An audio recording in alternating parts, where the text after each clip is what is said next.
Muy bien, amigos y amigas, continuando con el análisis acerca de los autores del 17 de octubre de 1945, ya hemos analizado, ya hemos visto la postura de Rodolfo Puiggrós en el video anterior y vamos a comenzar este video centrándonos en lo que nos dice Félix Luna acerca de esta jornada.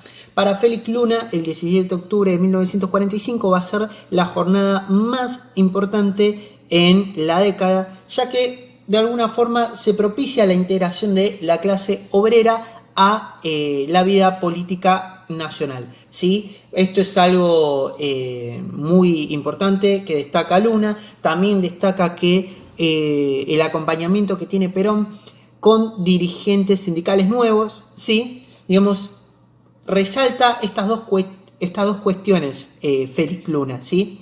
Resalta el acompañamiento de Perón con dirigentes sindicales nuevos y a su vez también destaca que se integre a la clase obrera en la vida política argentina. Más que eso, elijo quedarme con una última frase que escribe el mismo Luna, que dice que el entendimiento duró entre 10 años, ¿sí? El entendimiento entre Perón y la clase trabajadora duró 10 años, de 1945 a 1955. Elijo quedarme con esta frase más que nada porque enmarca de alguna manera todo lo que hemos visto y, si recuerdan en el video anterior, les había hablado de esta idea de unión, de esta idea de hermandad. Entonces nos damos cuenta cómo va cerrando todo, todos los caminos conducen a Roma, ¿sí? Y me parecía interesante para destacarlo. Pero bueno, nosotros continuamos con nuestro análisis acerca de la visión de los autores, ¿sí? De la jornada del 17 de octubre de 1945 y proseguimos con Norberto Galasso, que cita a Arturo Jauretche, ¿sí?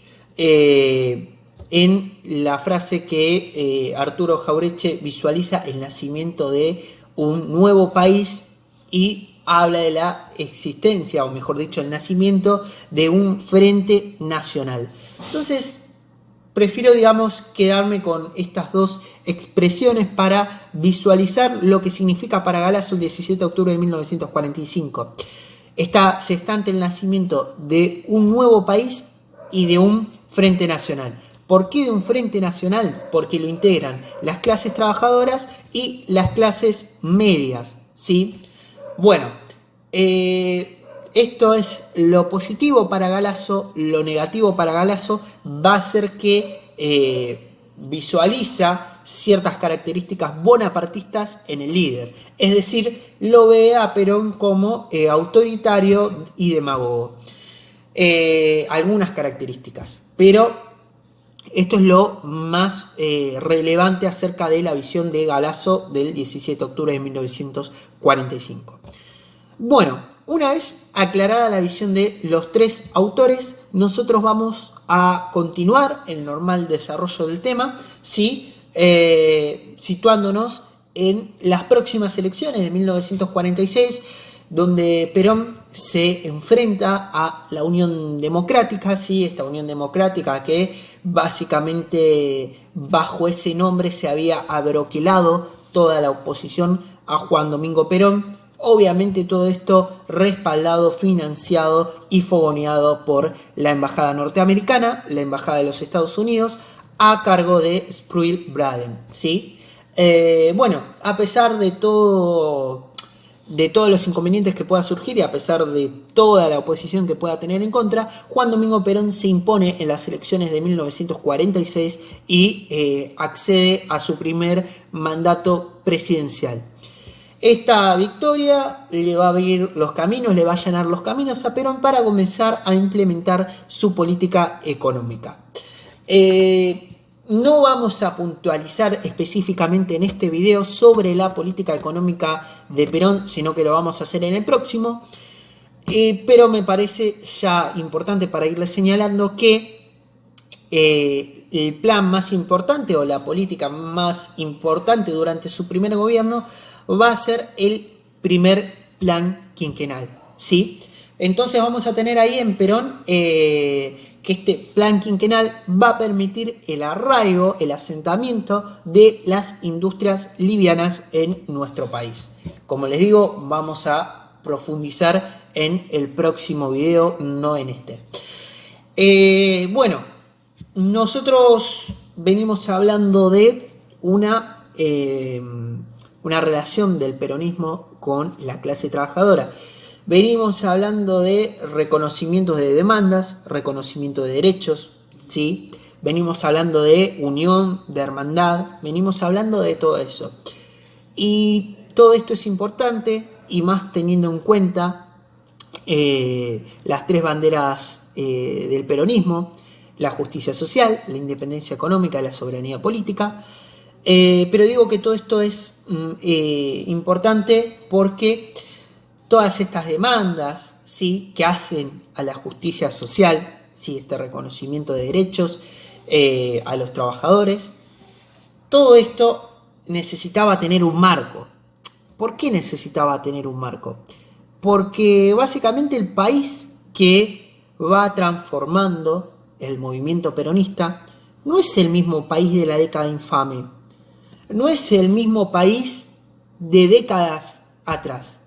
Es un nuevo país, ¿sí? O sea, con el sucesivo reconocimiento de derechos, con las políticas económicas, con el aumento en el poder adquisitivo de la clase obrera, que los trabajadores argentinos pasaron de ser los peores pagos a ser uno de los mejores pagos en Sudamérica, todo esto necesitaba un marco, porque se trataba de un nuevo país, ¿sí? Se trataba de una nueva Argentina. Entonces, todas estas reformas necesitaban, como les digo, y no quiero ser reiterativo en el uso de la palabra, pero necesitaban un marco. Y es ahí donde nosotros entendemos el surgimiento y la necesidad de la reforma constitucional del año 49, ¿sí? Esta reforma constitucional que tenía como objetivo, como les digo, ¿no?, correspondía de corresponder a un nuevo país, venía un poco a reemplazar a esta constitución de 1853 que se había realizado en un país que ni siquiera había terminado de organizarse. Esta carta magna, esta nueva carta magna, esta constitución, va a tener reflejada en ella todos los derechos de los trabajadores que se habían adquirido, ¿sí?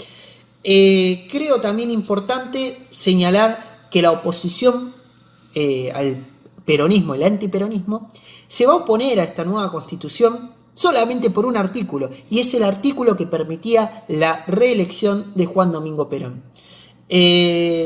La oposición se va a agarrar de esto para fustigar al peronismo y para señalar esta idea de autoritarismo de Perón, de demagogia, de dictador, de tirano, ¿sí?, solamente por el artículo que permitía la reelección. Así que ahí vamos a tener lo que va a ser el caballito de batalla de la oposición y lo que va a significar realmente la constitución, la reforma constitucional de 1949.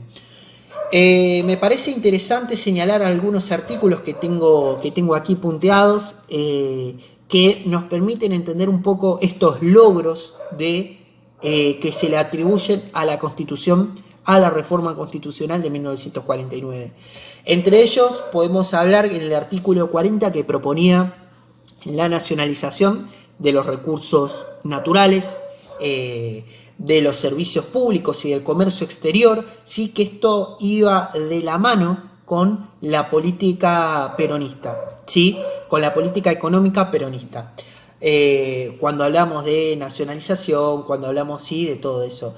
También tenemos el artículo 37, que era el que reconocía los derechos al trabajador, ¿sí?, y el 38, que consagraba la función social del capital y de la propiedad y de la actividad económica. También tenemos el artículo 68 que proponía la nacionalización de la banca. Tenemos todos esos artículos que determinan de alguna forma los logros que se le atribuyen a la reforma constitucional de 1949. Así que podemos nosotros resaltar estas cuestiones en la Constitución, ¿sí?, y entender cómo se oponía, valga la redundancia, a la oposición, o qué excusa utilizaba para oponerse, ¿sí? Que era simplemente el artículo que permitía la reelección. Bien, entonces hasta aquí hemos visto lo que realmente significó la reforma constitucional de 1949.